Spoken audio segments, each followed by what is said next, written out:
Assalamualaikum warahmatullahi wabarakatuh.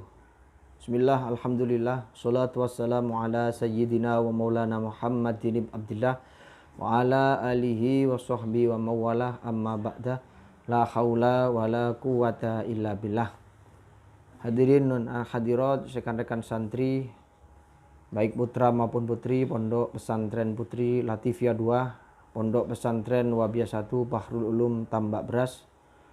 Syukur alhamdulillah pada kesempatan kali ini kita bisa melanjutkan kembali pengajian kitab fikih, kitab Matan Ghayatul Takrib, kitab yang sudah tidak asing lagi di pondok-pondok modern dan di pondok-pondok salafiyah.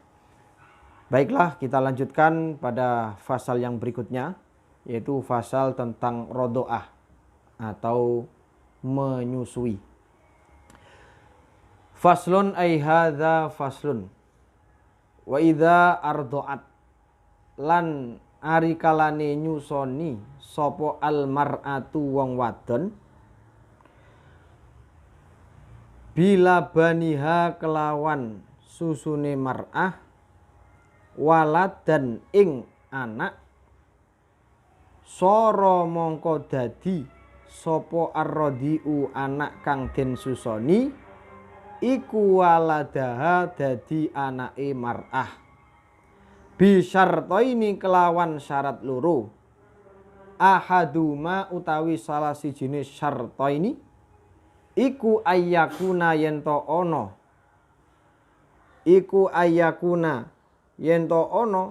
iku lahu keduwene rodi anak kang den susoni apa dunal haulaini umur kurang 2 tahun.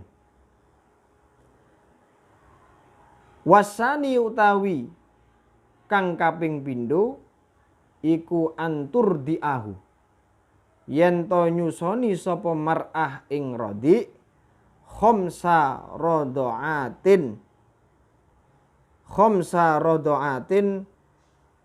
kelawan 5 pira-pira susonan mutafarriqatin pira-pira kang beda utawa pira-pira kang pisah.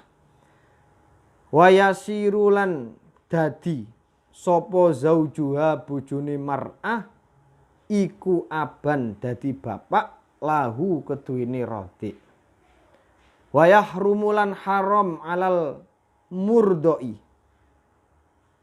ing atase anak kang den susoni opo at-tazwiju rabi utawa nikahi ilaiha maring murdiah. Murdiah niku wong kang nyusoni. Wa ila kulliman lan marang saben-saben wong nasabaha kang nasab utawa sebangsa sapa man ing murdiah. Wayahrumulan haram alaiha ing atase murdiah opo at-tazwiju ngrabi ilal murdoi maring anak kang den susoni wa waladihi lan anake murdok dunaman dudu wong kana kang ana sapa man iku fi darajatihi ing dalem derajate murdok. Apane top kotan au a'la utawa luwih ndukure apane top kotan tingkatane minhu tinimbang rodi anak kang den susoni. Fasal ini menjelaskan tentang pengaruh ya atau asar bagi seorang ibu yang telah menyusui anak selain anaknya ya.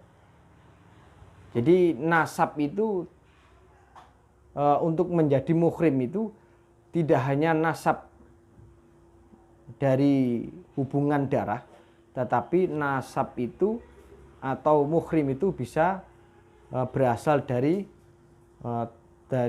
rodoah atau penyusuan. Sehingga nanti anak yang disusui dan dengan anak sendiri ini dinamakan saudara rodo atau saudara rodoah. Sehingga untuk masalah pernikahan pun ini tidak diperbolehkan alias ini termasuk orang yang diharamkan untuk dinikah. Ya. Jadi nasab itu ada kalanya, atau muhrim itu ada kalanya dari nasab, ada kalanya dari rodoah, ada kalanya dari musoharoh. Ya, jadi muhrim itu orang yang haram untuk dinikahi, itu ada kalanya disebabkan karena nasab pertalian darah, karena hubungan musaharoh atau martua, yang ketiga hubungan rodoah. Ya. Jadi muhrim itu ada 3 faktor. Ya.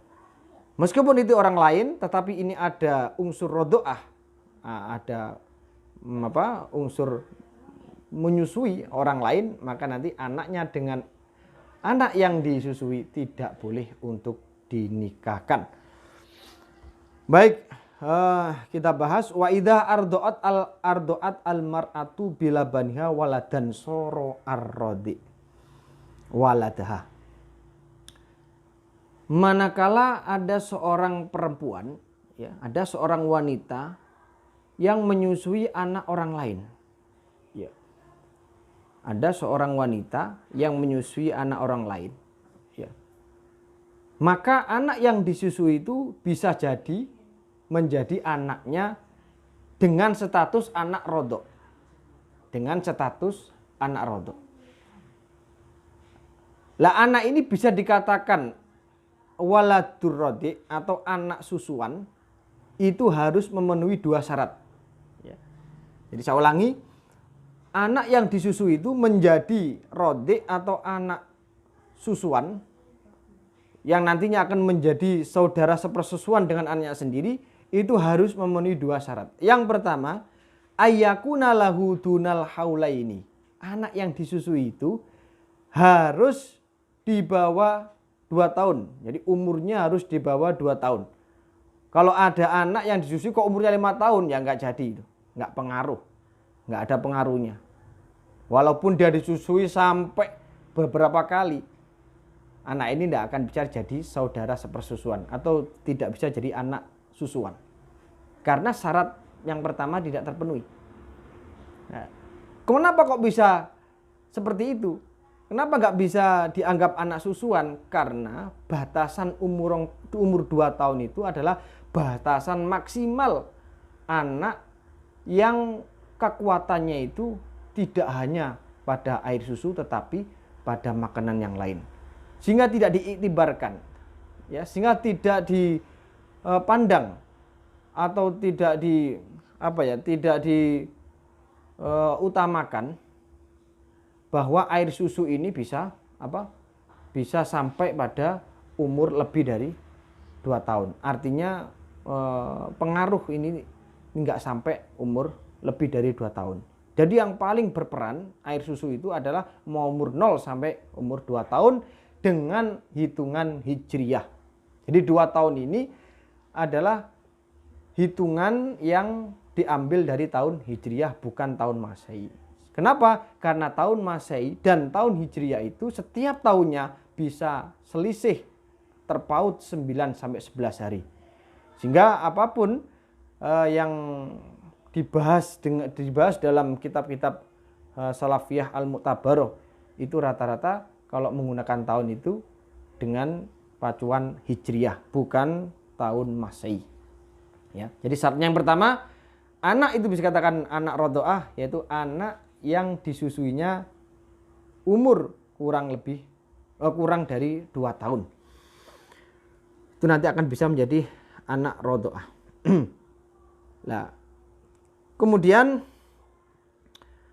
syarat yang kedua, anturdiahu khomsa rodoatin mutafarriqatin. Yang kedua, wanita yang menyusui anak tersebut itu minimal harus disusui sebanyak 5 kali. Nah ini yang kadang-kadang banyak yang kurang paham. Maksudnya khomsa rodoatin mutafarriqatin itu apa? Ya, bukan berarti 5 sesepan atau 5 cegukan. Enggak. Ya. 5 nafas bukan. Jadi menyusui 5 kali yang berbeda-beda itu adalah ketika perempuan menyusui anaknya, kemudian anaknya ini kenyang dan melepas putingnya, melepas puting ibunya, maka ini dianggap atau dihitung satu. Jadi nggak boleh ada anak menyusui, ada anak menyusu, ya kemudian dilepas, ya karena sakit atau karena lelah atau karena capek, karena apa ya macam-macam, itu nggak boleh. Dan itu nggak bisa dianggap satu. Ya. Jadi dia minum, menyusu sampai dia kenyang dan melepas puting sendiri, itu baru dianggap satu.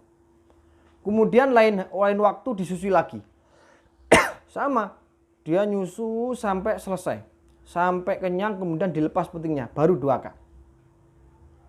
Nah ini ya yang dianggap hitungan khamsa mutafarriqatin, khamsa rodaatin mutafarriqatin itu begitu. Ya, bukan kok glek 5, tidak. Tapi 5 kali susuan sampai kenyang, itu dianggap satu. Ya, selesai dianggap satu. Kemudian disusui lagi sampai kenyang, dilepas putingnya 2, sampai hitungan 5 kali. Itulah nanti ketika sudah 5, hitungan 5, baru ia dikatakan anak susuan.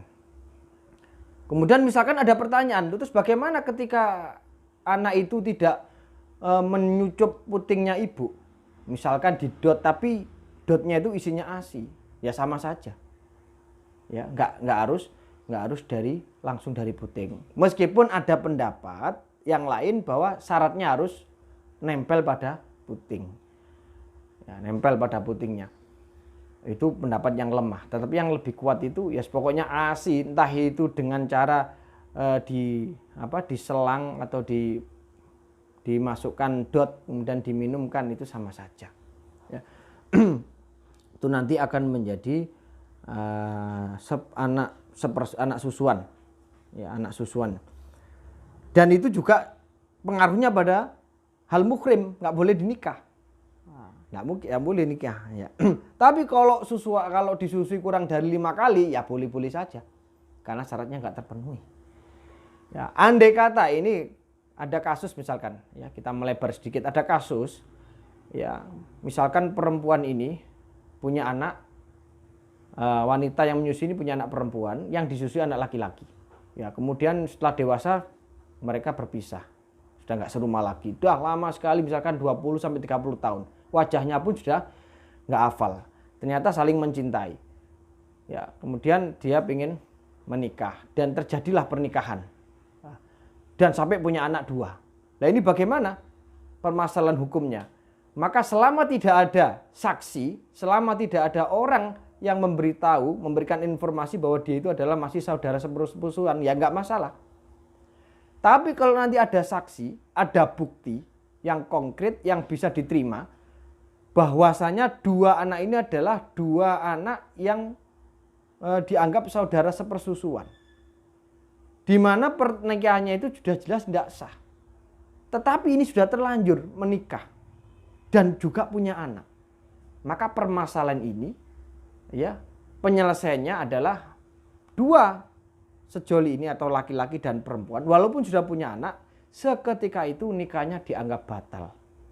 Nah terus anaknya itu bagaimana? Anaknya tetap menjadi anaknya mereka berdua. Nah terus statusnya nikah apa? Nikahnya menjadi nikah syubhat.